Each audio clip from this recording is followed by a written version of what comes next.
Sample paper से question है। Company ने एप्लीकेशन इनवाइट किए हैं 6 लाख शेयर्स के लिए। एक शेयर 10 रुपीज़ का है, 3 रुपीज़ प्रीमियम है। एप्लीकेशन अलॉटमेंट पर 3 रुपीज़ मांगा है। फर्स्ट कॉल 4 रुपीज़ की है। बैलेंस फाइनल कॉल पर है। प्रीमियम का पैसा फाइनल कॉल पर है। इशू जो है ओवर सब्सक्राइब हो गया। 50,000 शेयर्स को वापस भेज दिया गया है। उनकी एप्लीकेशन रिजेक्ट कर दी हैं। रिमेनिंग को अलॉटमेंट किया है। कैटेगरी 1 4 लाख शेयर्स के लिए जिन्होंने अप्लाई किया था, कंपनी ने उन्हें 3 लाख शेयर्स अलॉट किए हैं प्रोराटा बेसिस पर। कैटेगरी 2 रिमेनिंग एप्लीकेंट्स को सारे के सारे शेयर्स अलॉट कर दिए गए हैं। एक्सेस एप्लीकेशन मनी को फर्स्ट कॉल पे एडजस्ट किया है। राकेश, जिसको 6,000 शेयर्स अलॉट थे, उसने फर्स्ट कॉल का पैसा नहीं दिया है। कंपनी ने उसके शेयर्स को फोरफिट कर लिया है और इशू कितने भी किया है, 13 पर शेयर पर after the second call. General entries के लिए कहा गया है। क्वेश्चन स्टार्ट करते हैं। कंपनी ने 6 लाख शेयर्स के लिए एप्लीकेशन मांगी थी। इशू क्या हुआ है, ओवर सब्सक्राइब हुआ है। कितना, 1,50,000। तो एप्लीकेशन कितनी आई होंगी, 6 लाख शेयर्स कंपनी ने इशू किए थे, पर एप्लीकेशन 1,50,000 ज़्यादा आ गई। तो क्या करेंगे, इसमें प्लस कर देंगे। तो टोटल एप्लीकेशन कितनी आई हैं, 7,50,000। अमाउंट रिसीव्ड ऑन एप्लीकेशन कितना होगा, 7,50,000 शेयर पे पैसा मिला है हमें। एक शेयर पे कितना मांगा था, amount payable on application allotment is 3 पर शेयर। तो 3 पर शेयर की डिमांड हुई थी। तो टोटल पैसा कितना मिला होगा, 22,50,000। तो एंट्री किससे होगी, 22,50,000 से। पहली एंट्री होती है एप्लीकेशन मनी रिसीव करने की। बैंक अकाउंट डेबिट, पैसा बैंक में आया होगा, टू शेयर एप्लीकेशन अकाउंट। अभी हमने निकाला था, अलॉटमेंट का पैसा भी साथ में ही मांग लिया। तो एंट्री किससे होगी, application and allotment account. 7,50,000 shares पे एप्लीकेशन आई हैं। 3 रुपीज़ का एक शेयर है, 22,50,000।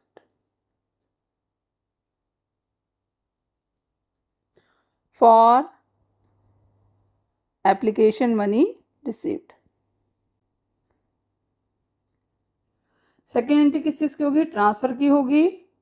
50,000 शेयर्स की एप्लीकेशन को कंपनी ने रिजेक्ट कर दिया है और उनका पैसा रिफंड कर दिया है। तो बैलेंस कितने शेयर्स बचे, 7,50,000 शेयर्स से, उसमें से 50,000 शेयर्स को हमने वापस भेज दिया। कैटेगरी 1 में जो 4 लाख शेयर होल्डर थे, उनको 3 लाख अलॉटमेंट हुआ है, तो 4 लाख ये हो गए। और रिमेनिंग एप्लीकेंट कितने बचे, 3 लाख। उनको शेयर्स कितने मिले हैं, 4 लाख को 3 लाख मिले हैं। तो बैलेंस कितने हुए, टोटल शेयर से 6 लाख, 3 लाख ऑलरेडी अलॉट हुए। तो इट मीन 3 लाख वालों को 3 लाख ही शेयर्स कंपनी ने अलॉट किए हैं। सेकेंड एंट्री किस चीज़ की होगी, अमाउंट ट्रांसफर करने की। Share application and allotment account debit to share capital account. Capital account में कितना आएगा, कभी भी इशू शेयर से ज़्यादा नहीं आता। कंपनी ने कितने शेयर इशू किए हैं, 6 लाख शेयर इशू किए हैं। एक शेयर पे कितना मांगा है, 3 रुपीज़। कितना आएगा, 18 लाख। बैंक में कितना आएगा, जितना हमने रिफंड किया है। 50,000 शेयर्स की एप्लीकेशन वापस की गई हैं, 3 रुपीज़ पर शेयर के हिसाब से 1,50,000। टोटल पैसा कितना था, 22,50,000। To share first call account कितना आएगा, 1 लाख शेयर्स एक्सेस से, एक शेयर पे 3 रुपीज़ मांगा था, 3 lakh. For amount of application transfer to share capital account and balance refunded and adjusted.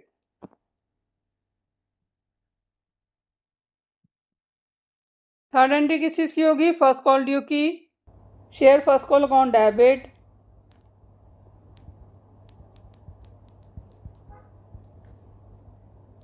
To share capital account. 6 lakh share थे, एक शेयर पे 4 रुपीज़ मांगा था। तो कितना पैसा मांगा है कंपनी ने, 24 लाख।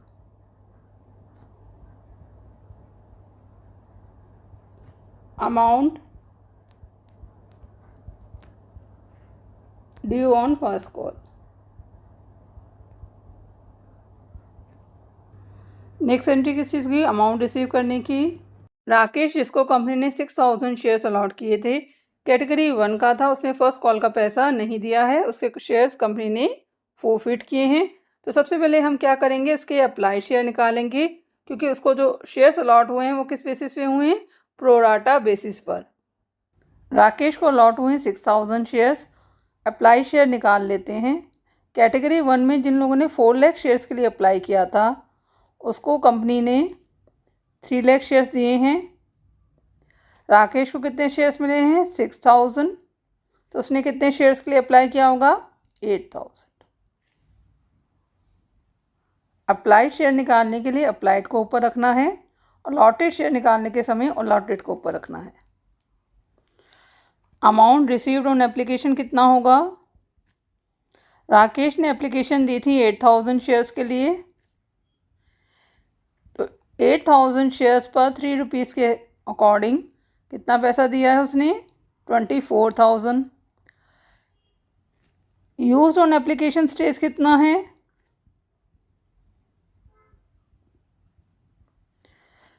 6000 शेयर्स अलॉट हुए हैं, 3 रुपीज़ के हिसाब से 18000,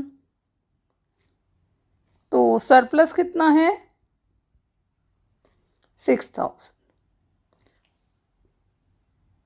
कहाँ एडजस्ट होगा, फर्स्ट कॉल में। Amount due on first call,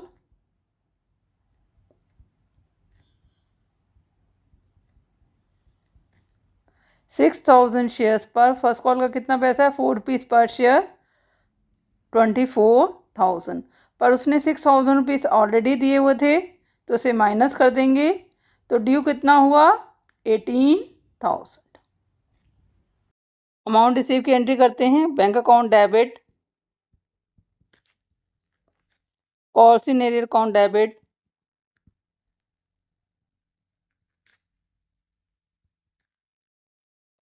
share first call account. First call में कितना आएगा, 6 लाख शेयर से 4 रुपीज़ के हिसाब से 24 लाख रुपीज़ ड्यू था, पर उसमें से हमें 3 लाख रुपीज़ ऑलरेडी मिल चुका है, तो कितना आएगा, 21 लैक्स, जिसमें से 18,000 रुपीज़ राकेश ने नहीं दिया है, तो बैंक में एक्चुअल में पैसा कितना आया होगा, 20,82,000। For amount received of first call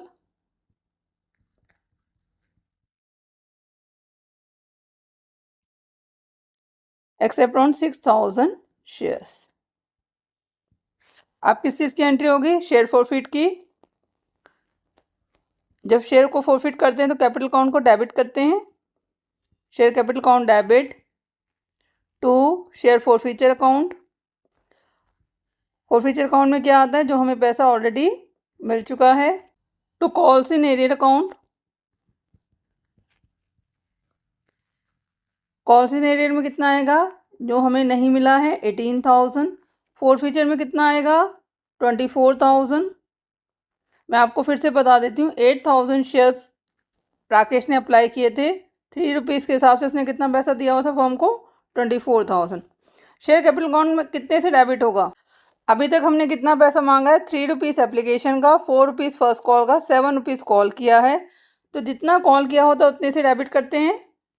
to कितने शेयर्स फॉरफिट कर रहे हैं, 6000, तो 42,000। टैली कर लेते हैं, आंसर आपका टैली कर रहा है, जितना डेबिट है उतना ही क्रेडिट है, बीइंग शेयर्स फॉरफिटेड। अब कंपनी ने सेकंड कॉल मांगी है, एंट्री करते हैं, share second and final call account debit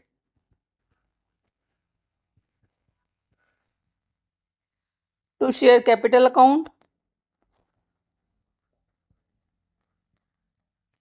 to security premium reserve account. 10 rupees का शेयर था, जिसमें से 7 रुपीज़ हम कॉल कर चुके हैं, तो बचा कितना, 3 रुपीज़। तो शेयर कैपिटल में कितने से एंट्री होगी, 3 रुपीज़ से कितने शेयर पे एंट्री होगी, टोटल शेयर थे 6 लाख, इसमें से 6000 शेयर हम फॉरफिट कर चुके हैं, तो बचे कितने, 5,94,000 shares. at the rate of ₹3 each, 17,82,000. Security premium ₹3 per share, 5,94,000 shares पर कॉल किया है, 17,82,000. तो total second and final call में कितना आएगा? 35,64,000. Being second and final call due on 5,94,000 shares. Call receive हो गई है कंपनी को. एंट्री करते हैं bank account debit to share second and final call account. इसमें तो कोई डिफॉल्टर है नहीं, तो जितना पैसा ड्यू था उतना हमें मिल जाएगा. 35,64,000. 35,64,000 फॉर अमाउंट रिसीव्ड. कंपनी ने इन शेयर्स को रीइशू किया है एट ₹13 पर share, fully paid up after the second call. Entry करते हैं. शेयर किस पे जारी हुए हैं? प्रीमियम पे. Bank account debit to share capital account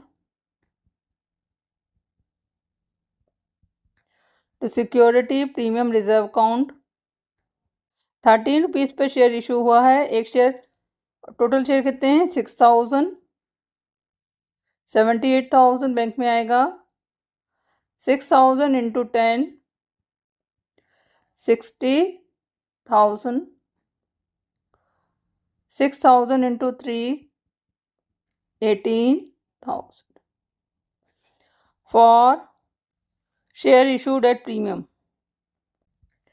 last entry किस चीज़ की होती है? बैलेंस ट्रांसफ़र की. Share forfeited account debit to capital reserve. Capital reserve में कितना आएगा? कंपनी ने शेयर्स प्रीमियम पे इशू किए हैं और सारे के सारे शेयर इशू कर दिए हैं, तो इट मीन्स कि जितना हमारे पास फॉरफीचर अकाउंट में बैलेंस था वो पूरा का पूरा पैसा हमारा बच गया है. कोई भी पैसा हमने रीइशू के समय यूज़ नहीं किया है. तो हम क्या करेंगे? इसको ट्रांसफ़र कर देंगे कैपिटल रिजर्व में.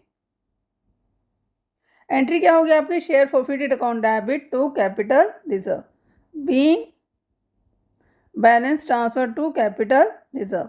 क्वेश्चन आपका कंप्लीट हो गया है. कोई डाउट है तो कमेंट सेक्शन में लिख सकते हैं. सैम्पल पेपर से क्वेश्चन है. क्वेश्चन में जनरल एंट्रीज करने के लिए कहा गया at the time of issue of debentures. Company Arman limited है, उसने डिवेंचर्स इशू किए हैं at a discount of 10%. Redeem हो रहे हैं 5% प्रीमियम पर. तो सबसे पहले हम क्या करेंगे? एप्लीकेशन मनी रिसीव करते हैं. नंबर ऑफ डिवेंचर्स है 750. एक डिवेंचर कितने पे इशू हुआ है? ₹100 का डिवेंचर है, 10% डिस्काउंट पे इशू हुआ है. तो 10% कितना होता है? 100 इंटू 10 अपॉन 100, ₹10. तो 100 में से 10 को माइनस कर देंगे तो एक डिवेंचर पे कितना मिल रहा है? ₹90. तो 750 को हम 90 से मल्टीप्लाई करेंगे तो बैंक में कितना आएगा? 67,500. पहली एंट्री अमाउंट रिसीव करने की होगी. Bank account debit to debenture application and allotment account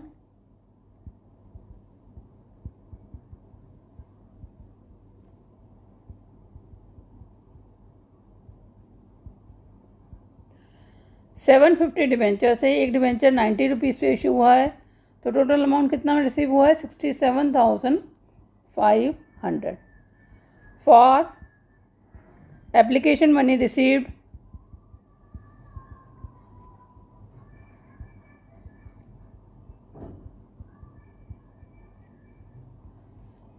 on 750 debentures at the rate of ₹90 each. Second entry transfer की होगी. Debenture application and allotment account debit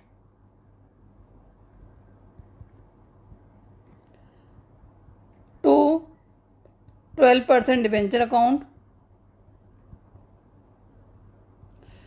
company ने डिबेंचर डिस्काउंट पे जारी किए हैं तो loss on issue of debenture account.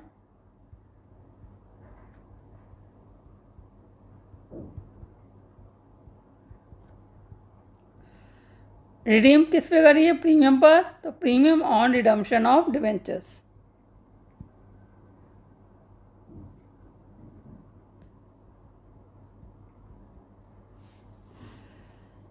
$750 debentures हैं। एक डिबेंचर 100 का है।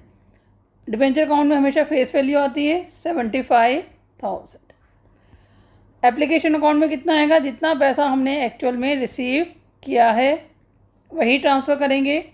डिबेंचर्स 5% प्रीमियम पे रिडीम हो रहे हैं। 100 रुपीज़ का डिबेंचर था, एक डिबेंचर पे 5% प्रीमियम है, तो ये कितना हो गया? 5 रुपीज़। 100 को 5/100 से मल्टीप्लाई कर देंगे। 750 डिबेंचर्स हैं, 5 रुपीज़ प्रीमियम है, मल्टीप्लाई करेंगे 3750। 750 डिबेंचर्स पे 5 रुपीज़ के अकॉर्डिंग कितना प्रीमियम पे कर रहे हैं हम? 3750। Loss on issue of debenture account में क्या आएगा? Loss on issue of debentures account में आता है डिस्काउंट ऑन जो हमने डिबेंचर इशू के करने के समय दिया है। 750 डिबेंचर्स पे 10 रुपीज़ के हिसाब से कितना डिस्काउंट दिया है? 7500। और प्रीमियम कितना पे कर रहे हैं? 750 इंटू 5, 3750। तो टोटल लॉस हमें कितना हो रहा है? 11,250 का। तो दोनों को कहाँ दिखाएंगे? Loss on issue of debenture account में। ये आपको ध्यान रखना है कि loss on issue of debenture account में दोनों का ही अमाउंट ट्रांसफ़र किया जाता है। For debentures issued at 10% discount, redeem at 5% premium. Second case करते हैं। सोहन लिमिटेड ने 800 डिबेंचर्स इशू किए हैं। 100 रुपीज़ का एक डिबेंचर है एट अ प्रीमियम ऑफ ₹20 पर डिबेंचर। रिडीम करेंगे एट अ प्रीमियम ऑफ ₹10 पर डिबेंचर। सबसे पहली एंट्री किस चीज़ की होगी? एप्लीकेशन मनी रिसीव करने की। तो बैंक अकाउंट में कितना आएगा? एक डिबेंचर है 100 रुपीज़ का, 20 रुपीज़ प्रीमियम है, तो कितने पे इशू हुआ? 120 पर। कितने डिबेंचर्स हैं? 800। तो बैंक में कितना आएगा? 120 इंटू 800, 96,000 रुपीज़ रिसीव होंगे। एंट्री करते हैं। पहली एंट्री होगी एप्लीकेशन मनी रिसीव करने की। Bank account debit to debenture application and allotment account. 800 debenture से एक डिबेंचर 120 पे इशू हुआ है, 96,000 रुपीज़ रिसीव हुआ है। For application money received on 800 debentures at the rate of ₹120 each। Second entry किस चीज़ की होगी? ट्रांसफ़र की। डिबेंचर एप्लीकेशन अकाउंट डेबिट, पैसा कहाँ जाएगा? डिबेंचर अकाउंट में, टू 9% डिबेंचर्स अकाउंट। डिबेंचर कितने हैं? 800। एक डिबेंचर 100 रुपीज़ का है, तो डिबेंचर अकाउंट में कितना आएगा? 80,000। डिबेंचर्स प्रीमियम पे इशू हुए थे, to security premium reserve account. 20 rupees premium था, 800 डिबेंचर्स पर 16,000। कंपनी ने क्या कहा है कि at the time of redemption company premium देगी, तो to premium on redemption of debenture account 10 rupees पर डिबेंचर प्रीमियम दे रही है कंपनी रिडम्पशन पर, तो कितना देगी? 8,000। ये 8,000 रुपीज़ कहाँ जाएगा? Loss on issue of debentures account में। कितना अमाउंट आएगा? डेबिट में 96,000। जितना अमाउंट रिसीव किया था उतना ही ट्रांसफ़र करेंगे। For debentures issued at premium of ₹20, and redeem at premium of 10। ये आपको ध्यान रखना है, अगर कंपनी रिडम्पशन पे प्रीमियम देती है वो कहाँ से सेट ऑफ होगा? Loss on issue of debenture account से। क्वेश्चन आपका कंप्लीट हो गया। कोई डाउट है तो कमेंट सेक्शन में लिख सकते हैं। एक्स लिमिटेड ने लोन लिया है 4 लाख रुपीस का फ्रॉम IDBI बैंक। कंपनी ने इसके अगेंस्ट में क्या किया है? डिबेंचर्स इशू किए हैं 5000 9% debentures of ₹100 each as a collateral security for the same. इसको हमें बैलेंस शीट में दिखाना है कि हम इसे बैलेंस शीट में इस एक्टिविटी को कैसे दिखाएंगे। तो क्वेश्चन स्टार्ट करते हैं। कोलेटरल सिक्योरिटी क्या होती है? जब कंपनी के द्वारा अपने लोन के अगेंस्ट में as a security debentures mortgage में रखे जाते हैं। ये बैलेंस शीट और नोट्स टू अकाउंट का फॉर्मेट है। पहली एंट्री नोट्स टू अकाउंट में होगी। बैंक से लोन लिया है तो लॉन्ग टर्म बोरिंग्स में आएगा।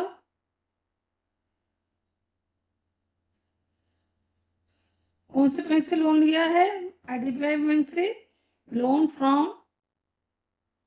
IDBI bank. कितने का लोन लिया है? 4 lakh. Secured by issue of 5000 9% debentures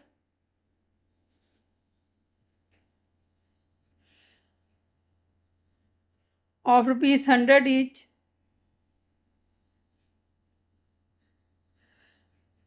as collateral security। क्योंकि debentures as a collateral security issue हुए हैं इसलिए हम उसको अंडरलाइन दिखाएंगे। ये बैंक के द्वारा एज अ सेकेंड सिक्योरिटी लिया गया है। इन केस कंपनी बैंक के पेमेंट नहीं कर पाती तो बैंक इन डिबेंचर्स को मार्केट में इशू करके पैसा ले सकता है। अभी ये debentures as a mortgage bank के पास रखे हुए हैं इसलिए हम उसको इन ब्रैकेट में दिखाते हैं। बैलेंस शीट में कहाँ आएगा? इक्विटी एंड लायबिलिटीज में। कौन से हेडिंग में आएगा? Non current liabilities. क्योंकि लोन कैसा है? लॉन्ग टर्म है। Long term borrowings